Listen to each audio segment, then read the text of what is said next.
Hey guys, it's Obsoleek here, back with another video. This is part 2 of my Calamity 100 Days series, so if you haven't already watched that first part, where it shows the first 30 days, I highly recommend watching that first and then returning to this video.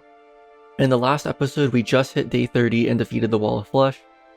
Also, if you haven't already, make sure to hit the like button, subscribe, and comment if you want to see more videos like this. It really helps me out, and it also lets me know what you guys want to see on the channel. Without further ado, let's get started. Day 31. Because we just got into hard mode, we are quite weak currently. I decided to head towards the astral meteor that spawns in hard mode and collect stardust from enemies in the biome. I got 2 bags. The first one ended up giving me a Daedalus storm bow, so it looks like I know what class I'm going to be using for the next boss. I farmed the biome for a while, went underground in search of anything new, and then headed home for the night and worked on the house for more NPC housing. Day 32. Today I wanted to destroy some of the altars with the Pwn Hammer in order to get the hard mode ores. The main purpose of this is to get the anvils and crafting stations, as I likely won't be using much of the armor sets. I destroyed the 3 altars and ended up getting titanium, which is honestly the best case scenario here. I also got a bag that ended up giving me the shellfish summon staff, which is one that I wanted to get by fighting the giant clam again, but now we don't have to do that. I plan on using the next day to search for hard mode ores, and I also crafted a molten pickaxe to do so. Day 33. I went underground and found some palladium ore, which is a great start to the hard mode journey. I also found another shrine which contained a mount, which allows you to mine extremely quickly with whatever pickaxe is in your inventory, so mining just became a lot easier. I killed a turtle and got the icicle weapon, which I ended up not using, and I also freed the wizard. Before night ended, I managed to get enough mithril ore in order to craft the mithril pickaxe. So we just need titanium and then we'll be looking good. I searched for titanium basically till morning, and couldn't really find anything, so I decided it was time to break more altars before the morning hit. I ended up getting a lot more bags during this time, which gave me some really nice weapons and other materials, but they were melee or mage weapons. Thankfully, towards the end of the night, we managed to find enough titanium for the forge, with just 10 to spare. Day 34. I decided we were going to skip titanium armor and just fight cryogen with statogel armor, which won't be too bad. I had just enough titanium to craft the railgun, which is going to be my weapon of choice for the fight. I also bought the jetpack from the steampunker in order to increase my mobility for the fight. My first fight didn't go bad, but it didn't really go as planned either, getting him to about 50% before dying. I also forgot the Tesla potion and didn't have a good way to clear out the annoying minions he spawns, and I could have used a better arena.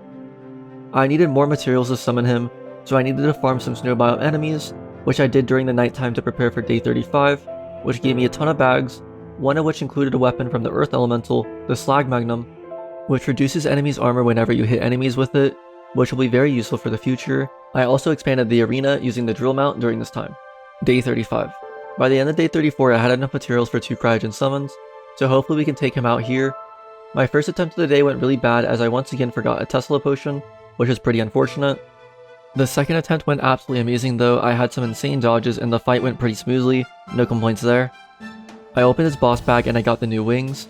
I also realized I needed more money, so I was planning on doing some Armageddon farming of the Desert Scourge, but I ended up getting a message saying that something was approaching, so I got set up for that. It was actually one of the bosses that I personally hated the most in death mode, the Destroyer. I quickly died before I had a chance to do any damage to him. I then farmed the Desert Scourge and managed to get 4 platinum off of his bags using Armageddon mode, which gives you 6 bags instead of the 1 bag, and shortly after that, morning hit. Day 36. I wanted to fight Skeletron Prime here, but I can't because it's still day. So my next best bet is Aquatic Scourge or Brimstone Elemental. I decided Aquatic Scourge would be a better choice here, and I also almost forgot that killing cryogen generates cryonic ore for a new armor set, so it was time to mine for that.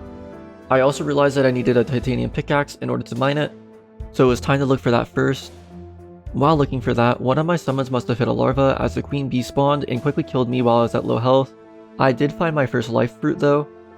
I ended up getting just enough titanium for the pickaxe and quickly got enough cryogenic ore for the Daedalus set, and then headed home and I decided to try my hand at the twins.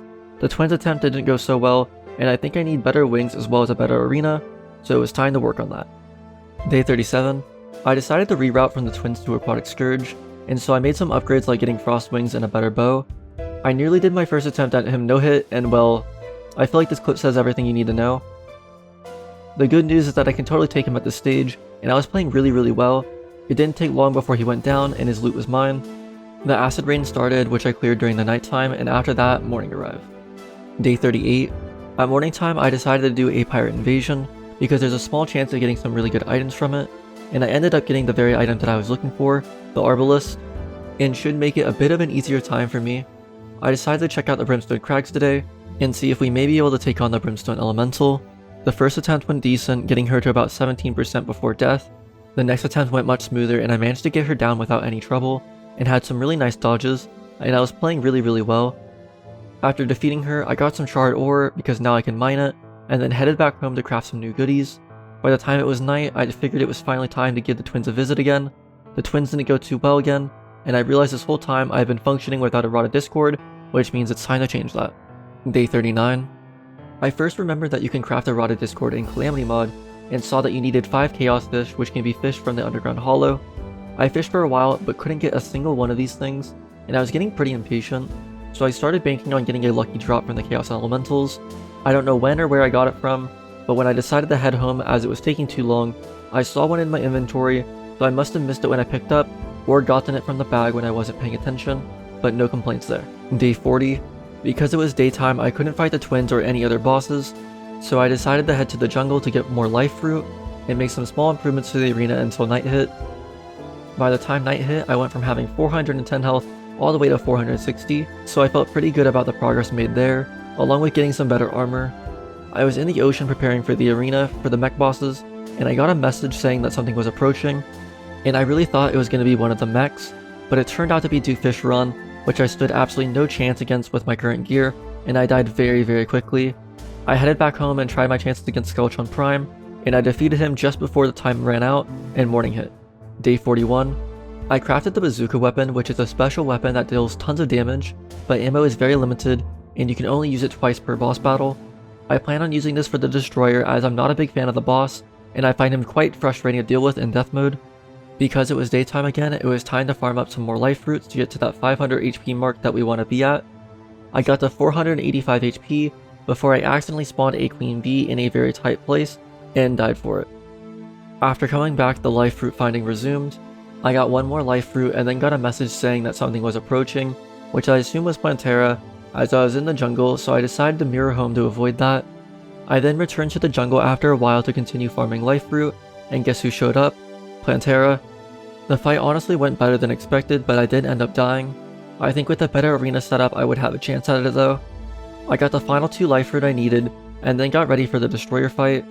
The dreaded Destroyer took some attempts, but after a few he went down, and the twins were next. I made a hollow repeater as an upgrade for our current weapon, and started the fight. Right around this time I had a realization though. I turned Defiled Rune on at the start of my playthrough in order to get more money and some rare drops, but in return, Defiled Rune makes it so that wings do not work, and enemies have a chance to critically strike you. So for Prime, Brimstone, and Destroyer, I had that enabled, which explains a lot to me. I turned it off and then started the fight. The fight was much easier and I could use my wings for once, and although the fight was intense and pretty difficult, the twins went down finally and the jungle grew restless, signaling to us that it was almost time to fight Plantera. Day 42. I wanted to get some upgraded wings, and one of the ways I can do that is with the Solar Eclipse. Luckily we can craft a temple key with the Calamity Mod enabled, so we have access to it a bit early. I explored just a bit of the temple, and got a tablet, which is what we were there for, but there were so many enemies that I ended up dying a few times along the way. The rest of the night was spent fighting a blood moon, which was pretty rough as hard mode makes the event even more dangerous. Day 43. As soon as morning hit I activated the solar event.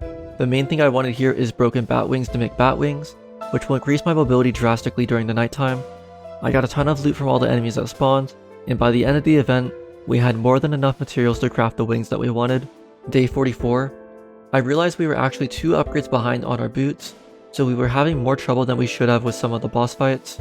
I went ahead and got the materials that I needed together, crafted angel treads, which are insanely fast boots, and got prepared for our next boss fight, which would be Plantera and Calamitas. I decided to do Calamitas first, and managed to take it out during the night after about 5 tries thankfully. Day 45. Day 45 was all dedicated to Plantera pretty much. I was having trouble with the second phase, but after getting the movement down of the fight, she went down relatively easy, and I headed for Golem. Day 46. Day 46 was mainly focused on getting set up for Golem. I got any gear upgrades I could, headed out to the temple, and defeated him in about 3 tries. The only thing I struggled with was aiming for the head while it was spinning, but other than that, pretty simple fight. Day 47. I took a trip to the dungeon to get some ectoplasm for a bow that I wanted, the marksman bow. I also made a trip to the abyss in order to get some scoria ore, which can now be mined due to defeating Golem. So today was basically spent doing the grinding for the new armor and the marksman bow. Day 48, I was granted a free solar eclipse, which gave me more goodies.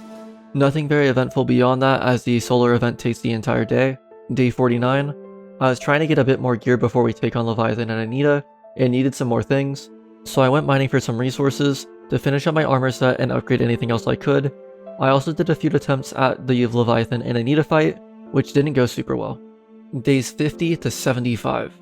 Days 50 to 75 were absolutely painful. I was actually streaming these days on my Discord server, which you should join, link is in the description, and I was absolutely stuck. I tried fighting Leviathan and Anita like 25 times. I tried Lunatic Cultist, Duke Fisheron, Astrum Arius, and basically any other boss that I could at this point. I could just not defeat a single boss in this time frame. I did get some upgrades between this time period, but long story short, I struggled with these bosses for like 6 hours before taking a break for the day, as I couldn't focus and was playing super bad. Like my brain was just not where it needed to be. My brain basically felt like there was a ton of Windows errors going on constantly.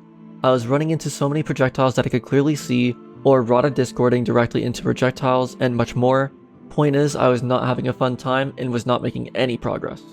Day 76. After a bit of a real life break, I hopped on and defeated the duo in 4 attempts that day, and after what felt like forever, we defeated the duo of Anita and Leviathan, totaling for a not so fun 29 attempts. By the end of it, I was absolutely relieved, as I didn't know how long I was going to be stuck in that place for, and didn't want to be there for too long, as the goal of this series is to beat the entire mod within 100 days, and the boss fight was really getting on my nerves. Now that that is down, it's time to get ready for some more fights, which will hopefully be easier. Day 77 to 78. The next boss on the list is in the Astral biome, which spawns after defeating the Wall of Flesh.